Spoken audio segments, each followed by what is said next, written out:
Principal charged with the breaches of Proceeds of Crime Act by MOCA, Suelyn Brown. She was involved in illegal land sale. Suelyn Brown was the current principal of the Jamaica China Goodwill Infant School in Olympic Gardens in St. Andrew. She was charged with a number of breaches relation to unlawful sale of land in Bernard Lodge in St. Catherine. Suelyn Brown was charged with the breaches of Proceeds of Crime Act, MOCA Law Reform, Fraudulent Transaction Special Provisions Act, and Common Conspiracy. Also, 3 persons of interest on relation to the matter, and investigations are ongoing now. Several persons have forked out hundreds of thousands of dollars to purchase the illegal lands. Recently, unfinished structures were demolished.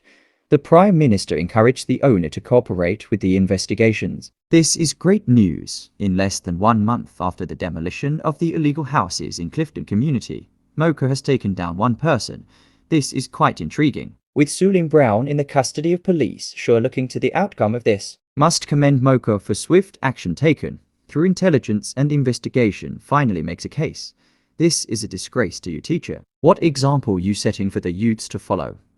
They're scammers, principal, who watch a female cry out her soul after her house was being demolished. Suelyn, are you involved in murder?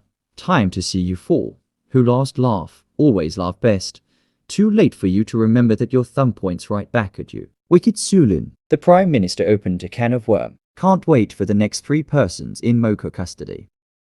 Many appreciation Agent Sasco on your award which you recently received in the entertainment sector for positive pro-social message to the youth through music. Broadcasting Commission issued ban on music promoting scamming, use of illicit drugs, guns and illegal activities. From the days of being assassin to now, Agent Sasco, music ban can't affect international artists, and you must be commended on your years of hard work and dedication, attributes of a leader.